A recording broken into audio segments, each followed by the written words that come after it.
Nous sommes dans les années 65-70. Il y a en Suisse une forte immigration, espagnole, italienne essentiellement, pays qui sortent de la guerre, un petit peu portugaise aussi. Nous sommes dans un contexte où naissent les premières initiatives de James Schwarzenbach, essentiellement suisse alémanique, mais quand même des portées nationales, donc un contexte aussi de rejet. Donc déjà ce premier paradoxe, forte demande de main-d'œuvre, mais quand même fort rejet de leur présence en Suisse.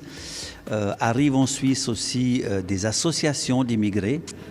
Il y a aussi un contexte où les églises, les milieux humanitaires et essentiellement des milieux peut-être liés à l'extrême gauche sont sensibles à ces thèmes des discriminations vis-à-vis des immigrants de toutes sortes et naît un peu la nécessité de créer un lieu qui n'est pas unique parce qu'il y a eu d'autres lieux en Suisse un peu similaires où on se réunit entre Suisses et immigrés pour discuter de la politique suisse en matière d'immigration. À Genève, c'est essentiellement sous l'impulsion du Centre social protestant qui délègue un de ses travailleurs sociaux pour prendre les premiers contacts.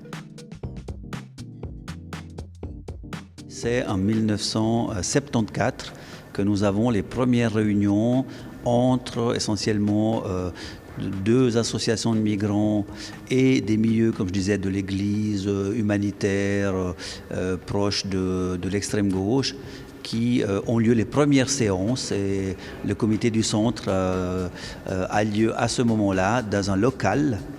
Je parle de local parce qu'il est aussi important dans un contexte où les migrants n'avaient pas voix en chapitre. Nous sommes dans une période où ils sont venus pour travailler, mais en dehors de leur appartenance au marché du travail, ils n'ont pas de reconnaissance. Il était important qu'il y ait un lieu où les immigrants et leurs associations puissent se réunir, puissent exister physiquement. Un lieu où ces immigrants pouvaient trouver concrètement une solidarité avec des milieux suisses. Et de là est né assez rapidement ce qu'on a appelé l'initiative Aide solidaire, où nous avons passé d'un moment de défense à un moment offensif qui était au fond lancé sur le plan suisse, une initiative qui demandait essentiellement l'abolition du statut de saisonnier et les droits politiques pour les immigrants. Il a un petit peu deux âmes. L'une, c'est une âme plutôt d'accueil, d'accompagnement, d'aide aux migrants. On appelait ça des permanences. Sur des sujets aussi différents que la scolarisation des enfants, les assurances sociales, les permis, le regroupement familial. Et à côté de cette âme d'accompagnement coexiste une âme politique où on réfléchit à la politique suisse en matière d'immigration, où on essaye de lancer des nouvelles initiatives, que ce soit une initiative comme celle d'Aide solidaire, qui est une initiative qui amène à une votation, mais aussi des initiatives comme des pétitions, des regroupements. Donc au fond, le centre se structure pendant une bonne dizaine d'années, à ses débuts, autour de ces deux chemins. Un plutôt aide et l'autre plutôt politique, en mettant tout de suite en avant le lien entre les deux. C'est-à-dire qu'on fait de l'accompagnement pour connaître un peu les besoins, pour satisfaire, pour répondre à certains besoins, mais en essayant de faire de ces besoins et de ces demandes des immigrants une revendication, c'est-à-dire en faire des dossiers, en faire des pétitions, pour qu'au fond ça change, pour que les problèmes pour lesquels ils viennent nous voir ne se posent plus. C'est un peu un paradoxe de cette longue histoire, c'est que sur beaucoup de thèmes, nous voyons qu'il y a eu des progrès importants, ne serait-ce que les quelques grandes victoires du centre. Mais là, quand je parle du centre, je parle quand même de beaucoup de monde, de beaucoup de gens, de beaucoup d'associations. Ce n'est pas le centre unique et en tant que tel et seul qui a réalisé ça. Je pense que très importantes sont les victoires autour de la scolarisation des enfants. Pas seulement la scolarisation en termes des enfants qui ne pouvaient pas aller à l'école comme les enfants de parents saisonniers ou de parents qui n'avaient aucun statut, mais aussi l'intégration à l'école, les collaborations avec les cours de langue et culture, l'importance de la langue maternelle, je veux dire la naissance un peu d'un interculturalisme où on pouvait reconnaître la différence des différentes communautés d'enfants qui allaient à l'école. Il y a eu aussi des avancées sur la législation autour des permis, autour du regroupement familial. Quand je dis peut-être beaucoup, peut-être peu, c'est qu'au fond, le contexte politique, notamment de ces dernières années, ont beaucoup remis en cause, ont beaucoup remis en discussion certaines des avancées, notamment autour des statuts. Et c'est vrai qu'on se retrouve aujourd'hui avec une attaque assez régulière, fondamentale des droits des personnes. Je pense qu'on ne va pas vers non plus un assouplissement de la législation, mais plutôt vers des durcissements, notamment après la votation du 9 février. Donc en résumé, je pense qu'il y a eu beaucoup d'avancées, beaucoup de remises en doute. Comme chaque droit, il n'est jamais acquis pour toujours, mais il a toujours besoin d'être défendu.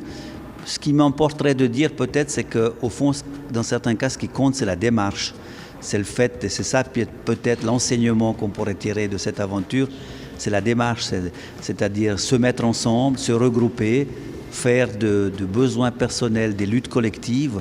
Et c'est en ça que l'histoire du centre est malgré tout un acquis pour le centre d'aujourd'hui, mais pour les associations d'aujourd'hui. Ce qui a beaucoup changé, c'est l'extrême précarité des gens. On pouvait dire que, toute proportion gardée, quand vous aviez des statuts précaires, vous aviez au moins des statuts. Ce qui a été longtemps le cas des Italiens, des Espagnols, des Portugais, avec des perspectives difficiles. Le statut du saisonnier avait une perspective malgré énormément de souffrance. Il fallait venir 9 mois par année, il fallait laisser la famille au pays, il y avait beaucoup de tracasseries administratives pour le transformer en permis annuel, mais il y avait une perspective. Aujourd'hui, ce que je remarque, c'est l'extrême précarité des gens. Dans le temps, il y avait quelques statuts, maintenant il y en a des dizaines. Tous l'un plus précaire que l'autre et tous l'un plus imprévisible et avec peu de possibilités de transformation en quelque chose de stable. Plus les statuts sont précaires, plus on ouvre à des mouvements du style de la clandestinité, sans-papiers, dans le domaine du logement, des locations, des sous-locations. Tout est devenu extrêmement précaire. Un autre élément important me semble être le fait que toutes ces migrations anciennes, je reviens aux années 65-70, étaient souvent regroupées dans des associations qui avaient un rôle malgré tout déjà d'une première intégration, d'une première médiation, et les gens étaient moins seuls aussi, ce qui est loin d'être négligeable. Aujourd'hui, la multiplication des statuts, de la précarité fait que on a de nouveau face à nous, dans les permanences, souvent des gens seuls qui ne connaissent pas le voisin qui a le même problème. Donc là, il y a une difficulté supplémentaire pour un organisme comme le Centre, mais ce qui en même temps lui donne tout son sens, c'est de regrouper ces gens. 40 ans, c'est une belle histoire. C'est une belle histoire et il n'y a pas beaucoup d'associations qui ont tenu le coup. Donc déjà le premier souhait c'est que ça existe mais pas pour un besoin personnel ou un besoin d'histoire, mais je pense qu'il a tout son sens. Il a tout son sens et si on peut faire témoin de l'histoire de ces 40 ans, moi je retrouve exactement les mêmes besoins aujourd'hui.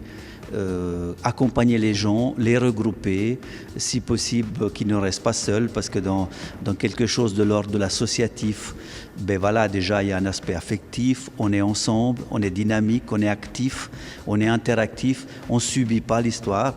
Après, il y a des fois des résultats, des fois il n'y en a pas. Donc au fond, toute cette histoire de se regrouper, de dynamiser, je la conclurai aussi par dire qu'il faut aujourd'hui, comme il y a 40 ans, que nous nous posions la question, au fond, les gens qui arrivent doivent être des citoyens à part entière, comme nous, et qu'au fond, c'est en s'occupant de tout le monde, de toutes les migrations, mais aussi des citoyens suisses, ça ne sera pas le centre qui le fait, mais au fond, en mettant les gens sur un pied d'égalité, en n'acceptant pas d'exclure des gens, qu'au fond, le centre continuera à avoir un sens et moi, mon souhait le plus cher, c'est qu'il continue sur cette voie-là.